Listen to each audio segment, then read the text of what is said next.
Ayez confiance en Jésus.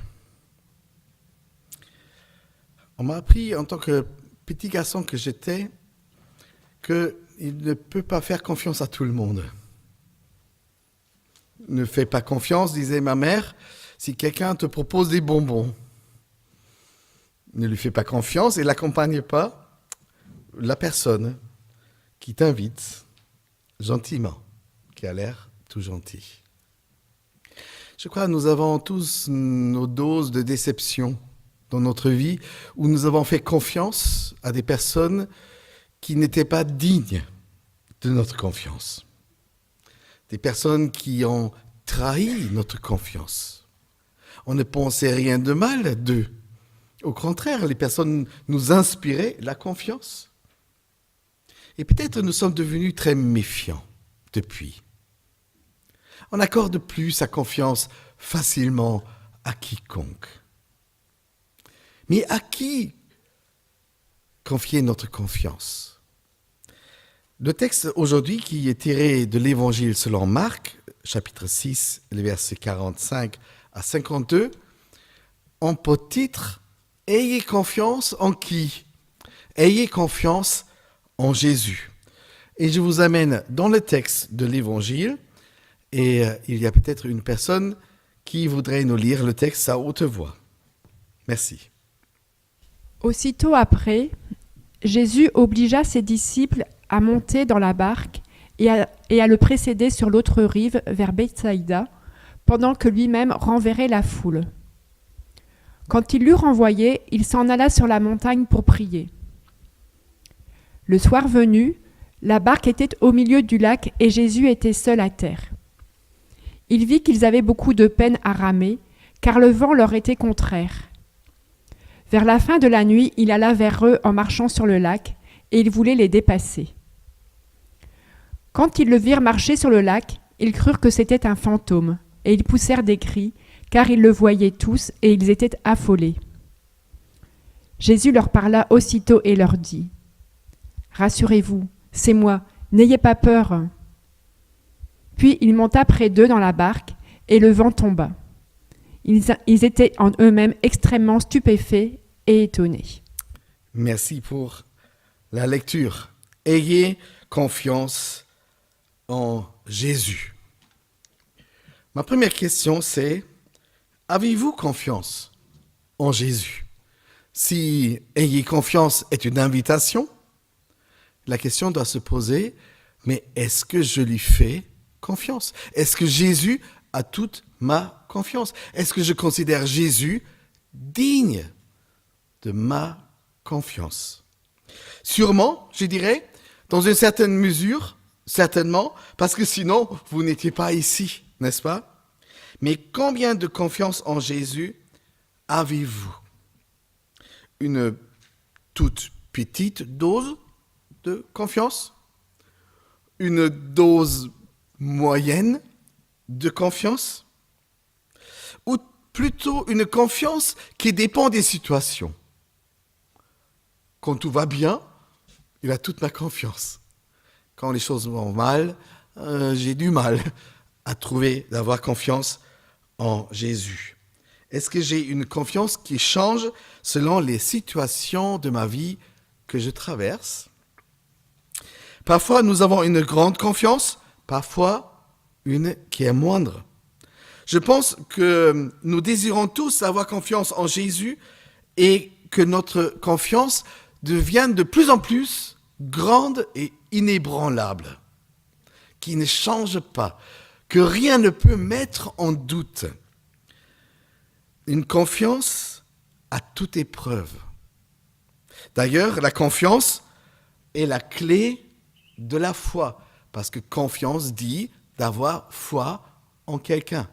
Et quand je dis j'ai foi en Jésus, on pourrait aussi bien dire j'ai confiance en lui. Est-ce que vous croyez que cette phrase est vraie ? Si j'ai confiance en Jésus, alors je n'ai plus peur. Si j'ai confiance en Jésus, si j'ai mis ma confiance en Jésus, je n'ai plus peur. Qui dirait, oui, Cette phrase me convient. Ça dépend les peurs, n'est-ce pas? Ça dépend des peurs. Mais effectivement, si j'y mets ma confiance en Jésus, je ne devrais plus avoir peur. Parce que la confiance dans la situation ne repose plus sur ma personne et de ce qui m'arrive, mais ma confiance réside dans la personne qui est avec moi dans la difficulté que je dois subir ou que je dois traverser. Ce matin, j'aimerais bien partager avec vous cette question: comment faire grandir notre confiance en Jésus? Comment trouver une meilleure qualité, une plus grande qualité dans notre confiance en Jésus? La première chose que j'aimerais bien dire, c'est, avant de nous poser la question comment avoir nous confiance en Jésus, Jésus a eu confiance en nous d'abord. Je vais m'expliquer.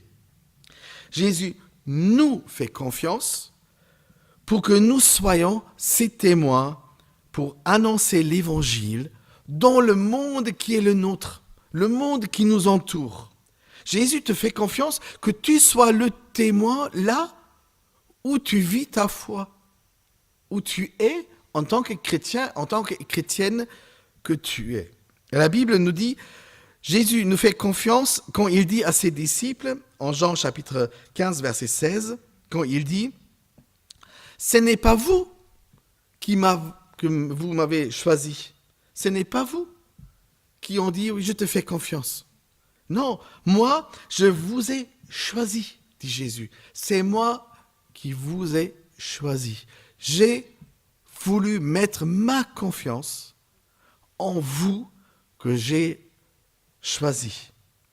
Et je vous ai établi afin que vous alliez et que vous porterez du fruit spirituel et que votre fruit spirituel demeure, afin que vous demanderez au Père en mon nom et il vous le donnera. Je vous ai choisi avant que vous ayez fait le choix de me choisir. Je trouve ça déjà extraordinaire que Jésus m'accorde sa confiance avant que moi, je lui accorde la mienne. Vous vous rendez compte de la confiance que Jésus a en chacun de vous? Lui qui aurait choisi plutôt des êtres plus, comment dirais-je, plus fiables que moi je le suis. Pourquoi Jésus a voulu me faire confiance au lieu de choisir ses anges qui sont toujours à sa disposition, qui lui sont obéissants, qui disent « dis-nous et on le fera ». Pourquoi Jésus nous a choisis, nous, pour répandre l'évangile, la bonne nouvelle aux personnes avec lesquelles nous vivons, au lieu de venir sur terre et de rester des milliers d'années, génération pour génération? Pourquoi il n'a pas fait lui-même la mission? Pourquoi il n'a pas conduit lui-même la mission jusqu'à la fin? Pourquoi il t'a choisi, toi? Pourquoi il a fait confiance en moi? Il a préféré de s'en aller auprès du Père pour nous envoyer son Saint-Esprit et faire de nous ceux et celles qui proclament à sa place et en son nom, bien sûr, la bonne nouvelle. Mais par quel moyen? Par notre vie, d'abord, qu'il a transformée, qu'il est en train de transformer. Et puis, par notre témoignage, notre façon d'être, notre façon de parler de notre foi aux autres. Jésus nous fait confiance. Jésus te fait confiance. Le deuxième point que j'aime bien dire à ce sujet-là, il y a toujours une certaine tension entre faire confiance et vivre le moment. Une tension entre la confiance et notre vécu, notre réalité à nous.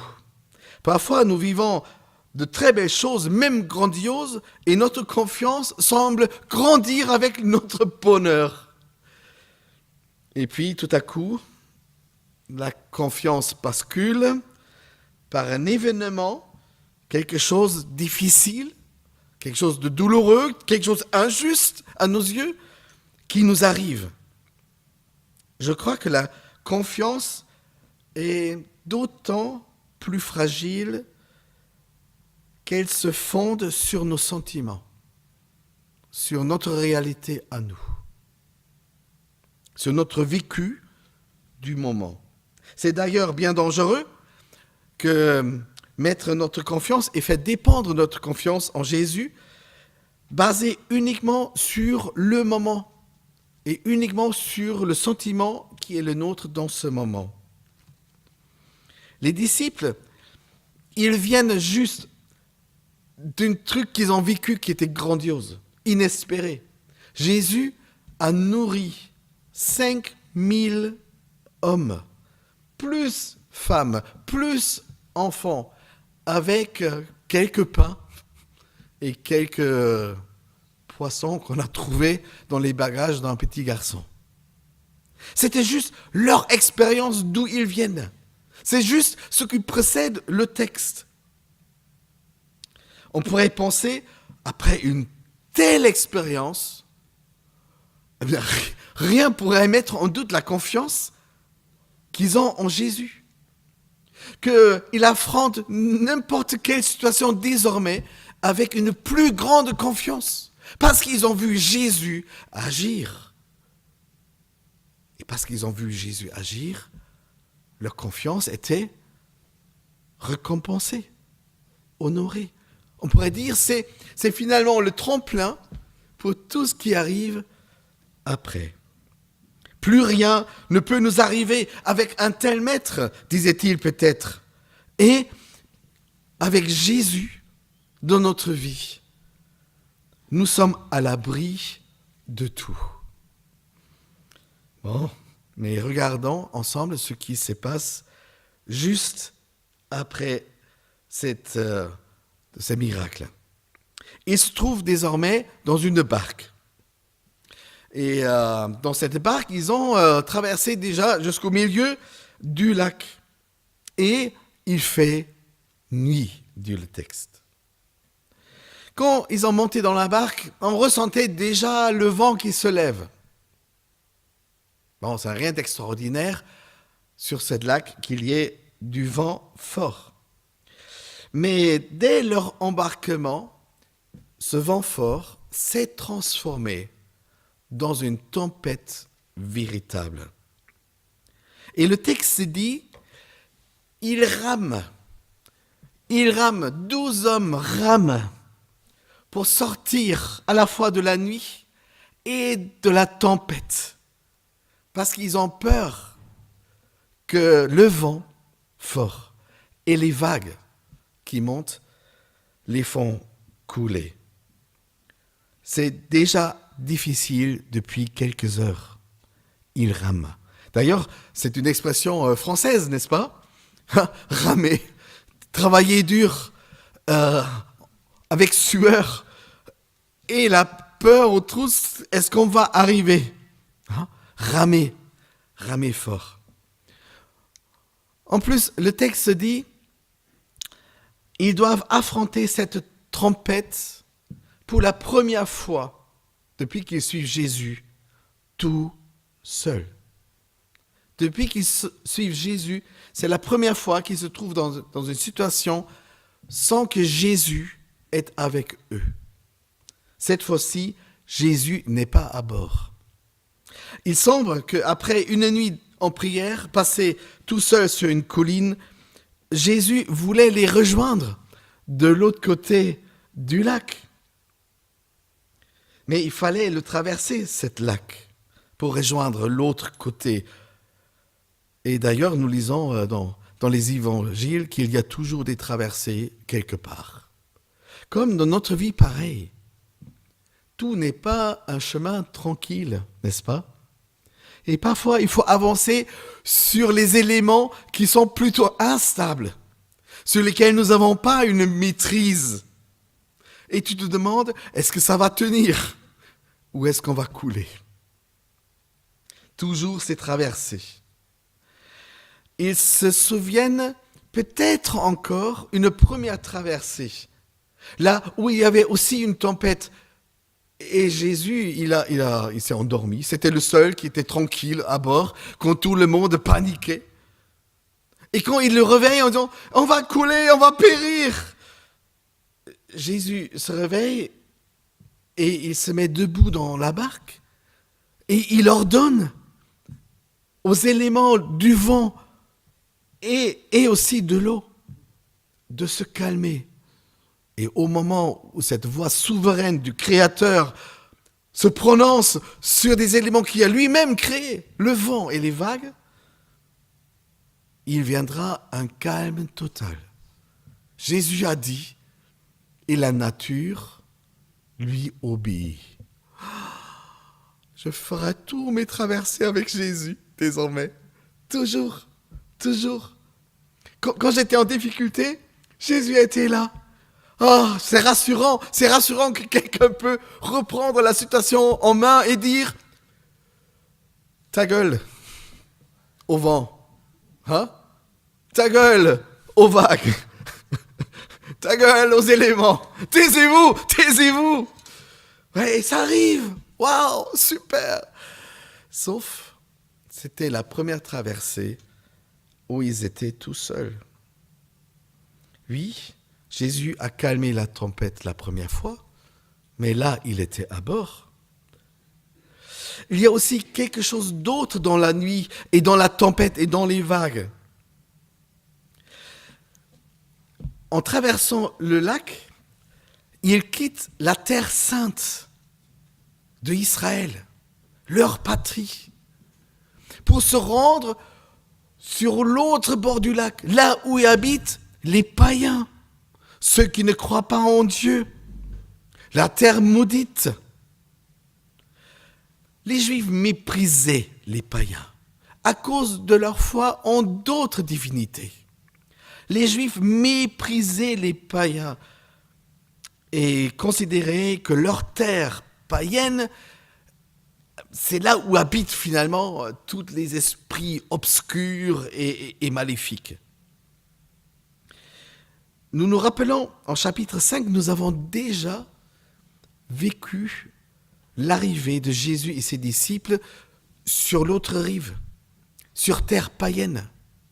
Vous vous rappelez, en chapitre 5, il y avait tout de suite un homme qui errait dans les cimetières, qui se faisait mal avec les rochers et les pierres, et il était possédé des démons. C'était comme un film d'horreur. Une légende de démons, des milliers de démons possédaient cet homme. Mais qui voudrait revenir sur une telle terre? Pourquoi Jésus dit, prenez déjà la barque, je vais vous rejoindre là-bas. Déjà, ils n'ont pas envie d'aller sur la terre païenne. Et en plus, Jésus n'était pas à bord. On est encore dans ces éléments qui se déchaînent et les disciples, pourtant, dans plusieurs sont des pêcheurs. Ils sont des professionnels du lac. Ils sont des professionnels de l'eau. Ils sont des professionnels des vents forts. Ils devraient être des professionnels même des tempêtes. Mais cette tempête se distingue considérablement de tout ce qu'ils ont vécu alors. En plus, ce lac, qu'on appelle aussi mer de Galilée, ils n'aiment pas cette mer. Pourquoi? Parce que cette mer est la frontière vers la terre païenne. Et pour ceux qui sont superstitieux, parmi les Juifs, ils pensent qu'au fond de cette mer de Galilée habitent des esprits maléfiques, les monstres marins qui se terrent dans les profondeurs comme des monstres qui ne cherchent pas à monter et dévorer qui traverse cette lac. Ce n'est donc pas étonnant que les hommes dans cette barque, au milieu de la tempête, avaient une peur viscérale de ce qui se passerait en dessous de l'eau, dans le noir et les vagues. Comme ces mêmes esprits maléfiques voulaient les avertir. Gardez-vous bien de venir de chez vous sur notre territoire. Ici, nous sommes chefs, nous, les esprits mauvais. Venez pas annoncer, imaginez pas de pouvoir annoncer d'une manière impunie l'annonce de l'évangile de Jésus sur nos terres qui nous appartiennent. Des personnes dans leur ignorance de Dieu qui nous appartiennent. Gardez-vous de venir sur notre territoire annoncer le message libérateur de Jésus. Nous allons vous empêcher, vous allez voir. Et comme y penser et s'imaginer des mauvais esprits s'agiter contre eux, comme si cela ne fusait pas, ils devenaient dingues de peur. Au milieu de cette nuit cauchemardesque, non pas seulement dans le noir et dans la peur des mauvais esprits, un fantôme apparaît. Comme monter des abîmes du lac pour venir vers eux, droit vers eux, pour les dévorer. Tu dis, bêtise, mais qui croit aux choses pareilles? Fantôme, Halloween, c'est derrière nous, n'est-ce pas? Mais combien de fois nous étions dans des situations où une peur s'est ajoutée à une autre peur? Une crainte s'est ajoutée à une autre crainte. Une panique s'est ajoutée à bien d'autres paniques qui habitent déjà notre cœur. Est-ce que vous avez continué à raisonner raisonnablement? Personne ne le fait. Nous sommes au jeu de nos émotions et au jeu de nos peurs. Un fantôme sort des abîmes de ce maudit lac, au milieu des écumes, des eaux déchaînées. Il vient pour nous dévorer.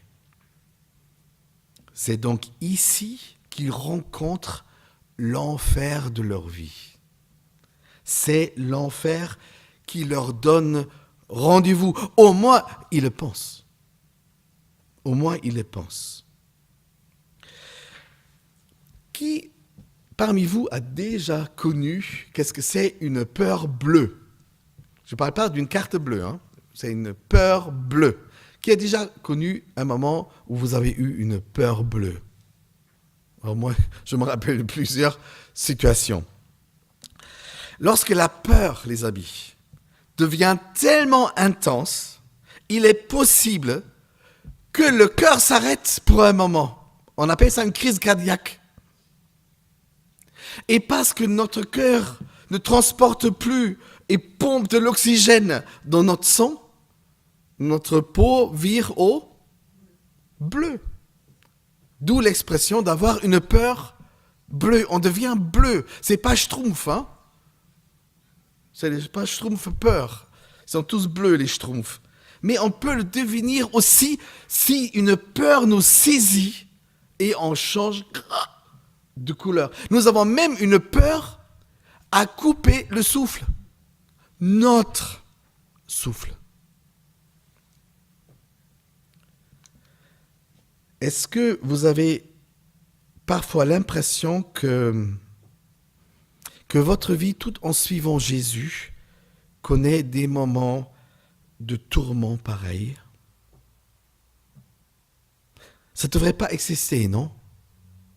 Je suis Jésus, j'ai confiance en Jésus, et pourtant, je dois traverser de tels moments.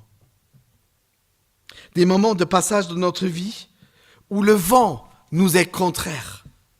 Des moments dans lesquels votre vie est déjà suffisamment difficile et que vous avez déjà beaucoup de mal à ramer pour survivre. Des moments dans lesquels vous vous sentez accablé de ce sentiment de solitude. Ah, Jésus, si toutefois tu pouvais être là. Vous avez jamais pensé ça? Vous avez jamais prié ça? Ah, si toutefois, Jésus, tu pouvais être là dans le moment où je me trouve. Vous vous rappelez peut-être même la prière de Jésus sur la croix. Mon Père, mais pourquoi tu m'as abandonné? Être abandonné. Être devenu orphelin de la présence de Dieu.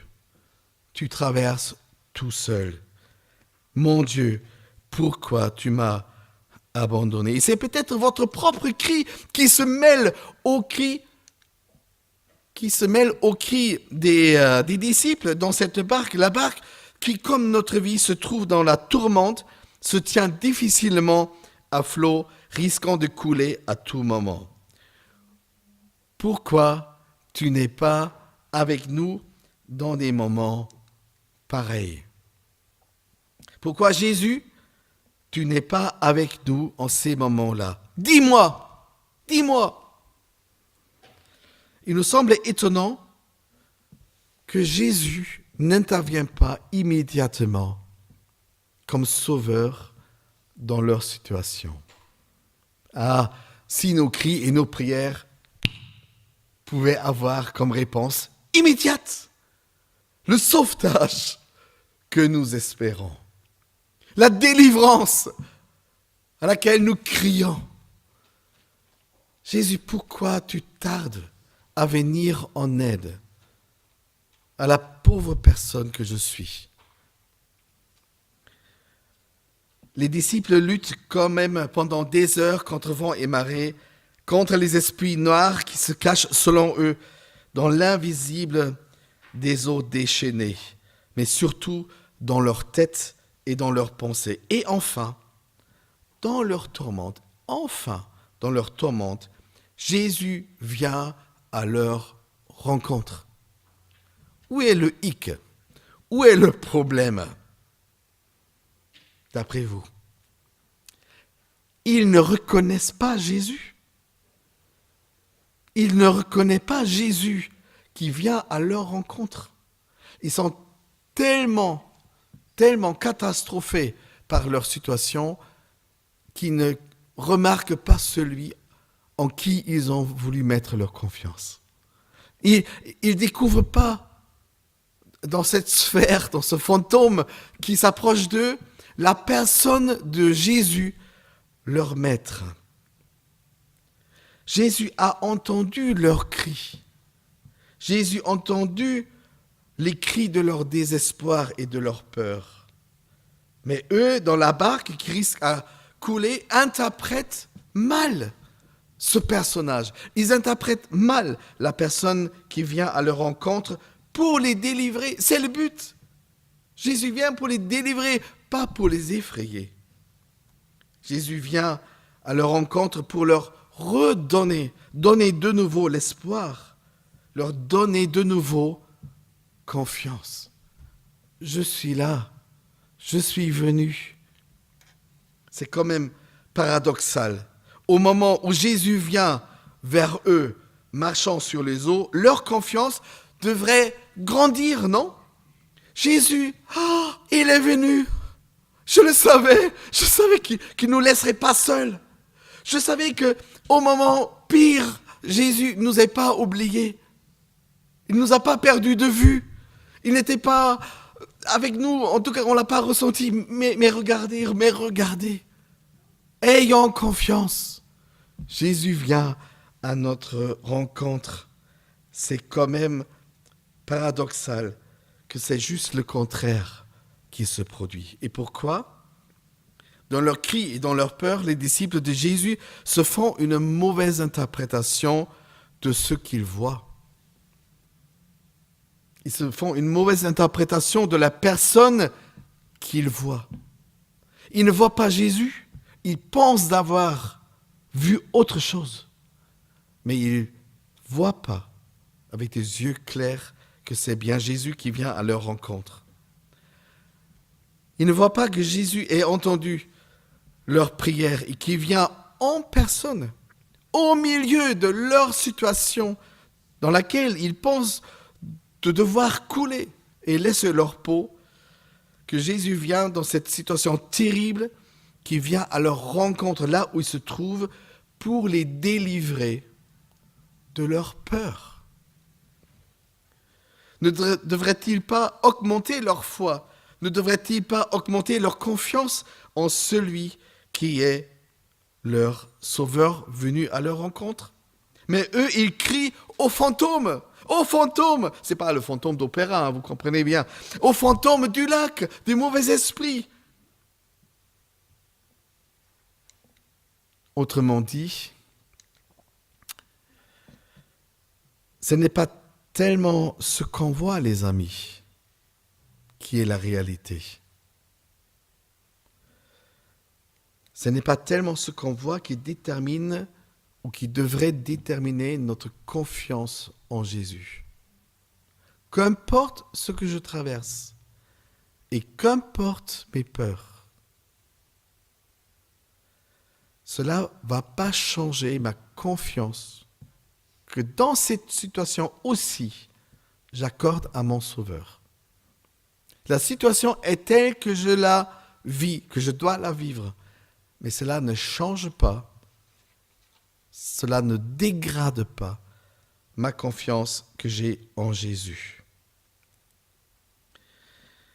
Les disciples dans la barque se croient abandonnés de leur Sauveur. Et voilà, ils ne découvrent pas que Jésus marche déjà avec eux. Pas de la manière qu'ils peuvent s'imaginer, mais il marche à sa manière avec eux. Il n'est pas dans la barque, il n'est pas physiquement dans la barque, mais il marche avec eux. Combien de fois nous avons nous-mêmes mal interprété des situations à cause de nos peurs et de notre incompréhension des choses qui nous arrivent.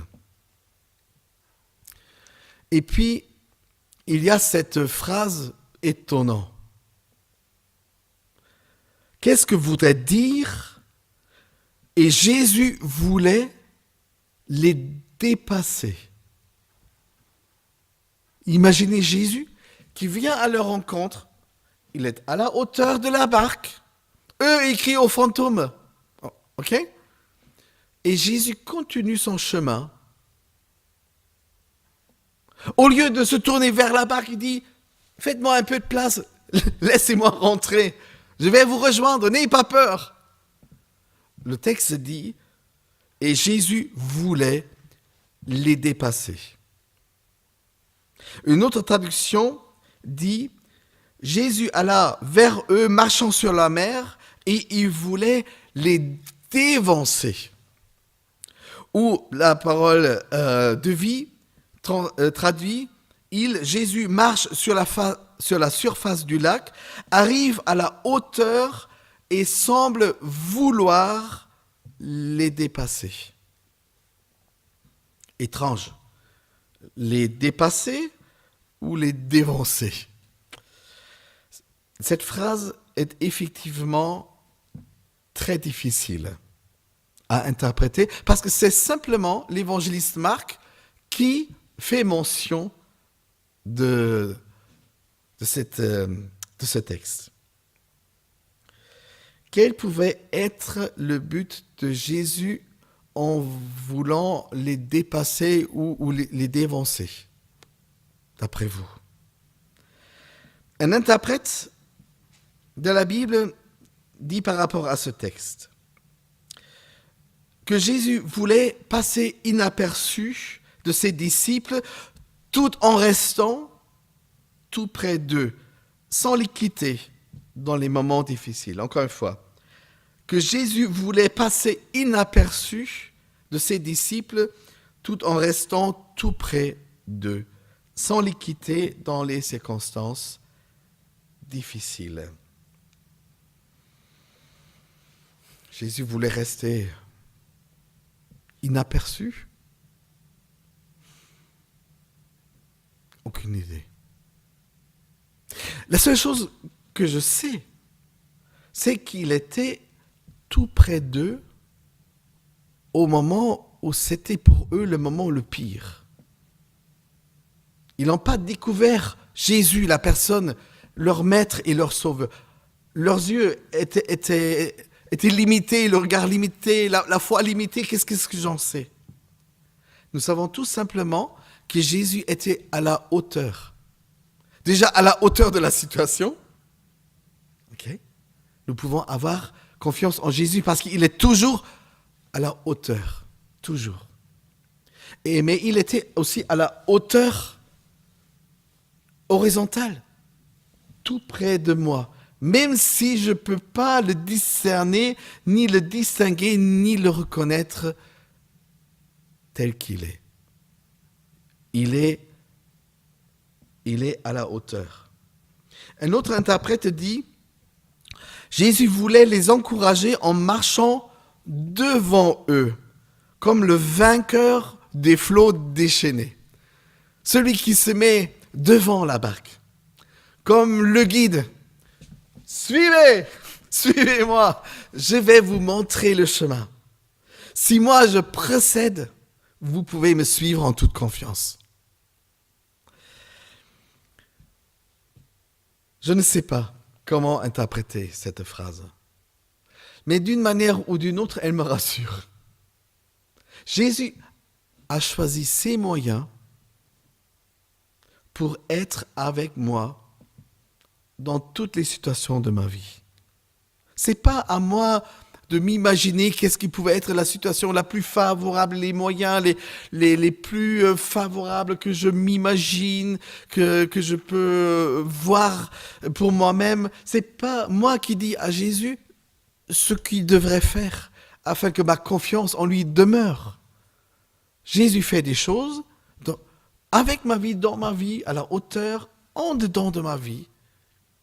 Et cela peut me donner et veut me donner toujours confiance en Jésus. Dans le verset 50, Jésus dit aussitôt, et il crie au fantôme, aussitôt qu'il mal interprète le personnage. Aussitôt, il leur dit, mais c'est moi, mais qui voyez-vous? Mais c'est moi. N'ayez pas peur, c'est moi qui viens à votre rencontre.